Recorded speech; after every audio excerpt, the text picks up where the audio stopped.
Welcome to Make Something with me, David Picciuto, and today we're gonna make some reverse knives. What does that mean? The blade is gonna be made of wood and the handle out of steel. Will it cut? Let's find out. Check it. I've gone ahead and drawn up my knife in Illustrator. I got this piece of chestnut. This is left over from a flooring project within our house. This wood's already pretty hard, so it has the potential to make a good wooden blade. It's a little out of whack, so I'm gonna use my sled within my planer to flatten it down.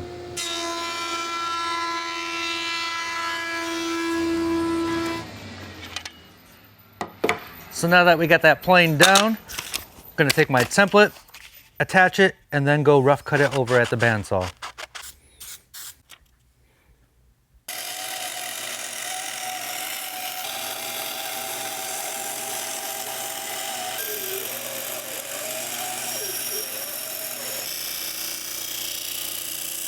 For this particular knife, we're going to harden the wood with this Cactus Juice. I've never used this before, and we're going to use this vacuum chamber to remove all of the air from the wood, and then it sits in there for a couple of hours, and then when you release the pressure, all of that air is then replaced with the resin, and then we cook it in a toaster oven for a couple hours to cure it. One of the things I did not plan for was the knife does not fit in there, and it can't go this way because it's too tall. So we had to get creative, and we got a glass vase in here that we're going to angle in there. So now we're gonna fill that up with the Cactus Juice. And I'm not worried about getting the whole handle, just the knife part of it. As the bubbles come up right before it overflows, I will release the valve so the bubbles go back down, and I'll keep doing that until it stabilizes and the air's out of there.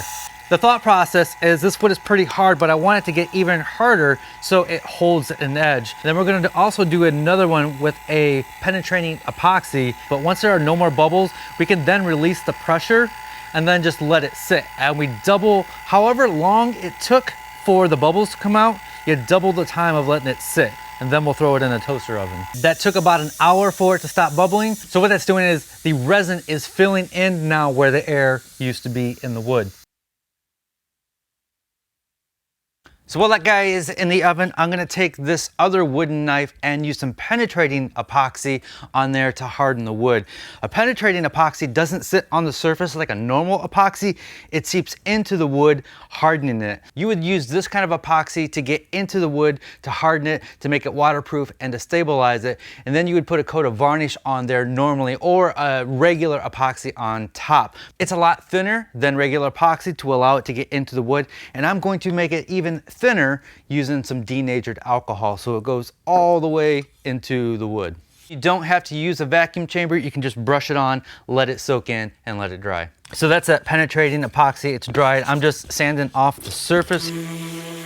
So we pulled it out of the oven. I've cleaned it up and sanded it down a little bit. This Brazilian chestnut is already super hard, so it didn't make it that much harder, but there is a slight weight difference, and you can hear the tone difference to the original. Since the blades are made of wood, we might as well make the handles out of steel. So I've gone ahead and cut up this template, and we're gonna head out into the metal shop. Dan, do your thing.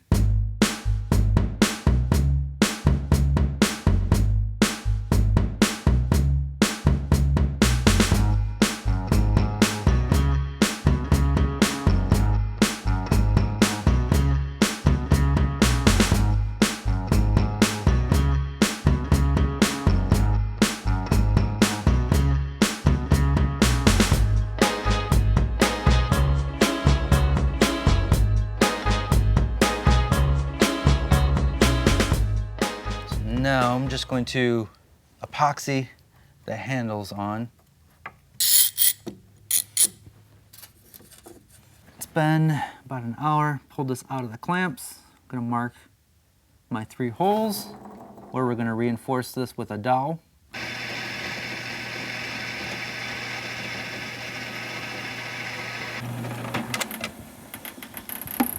Cool beans.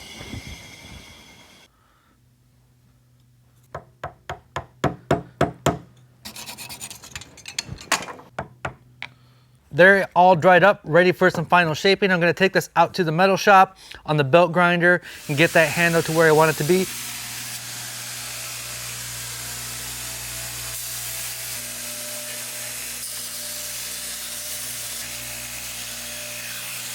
They got the handles pretty much shaped and almost polished. So now we're going to work on the blade.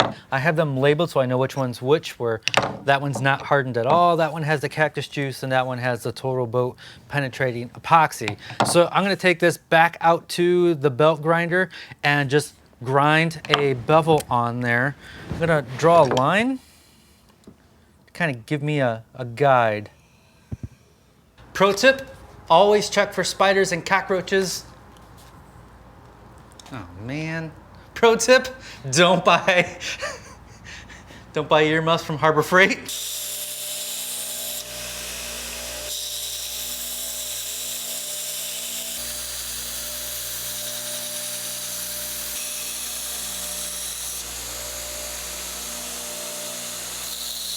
While I sand and shape these knives, I'd like to take a moment to tell you about today's sponsor, and that is Squarespace. One of the reasons my business thrives so well is because of my website. I'm able to share my knowledge and my experiences there and sell both digital and physical goods. I've received many compliments on how clean my Squarespace site is and how easy it is to navigate.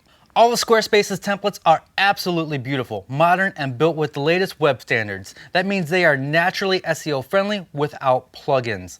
I myself was a professional web developer for 10 years, so I know that lean, efficient code is essential for getting found in search results. So you won't have to worry about any of the back end or the code and can focus on you and your business. Most people are viewing websites on phones these days, and your Squarespace site is responsive. That means it resizes itself while maintaining your branding and looks good on any device. Visit squarespace.com for a free trial, and when you're ready to launch, visit squarespace.com/makesomething for 10% off your first website or domain. Once you launch your new Squarespace site, let me know down in the comments below, and I may feature you next month. Thank you, Squarespace. Now let's finish up these knives. I've tried all kinds of different methods on the belt sander. I've even tried the knife sharpening system with the knife attachment on the Tormac.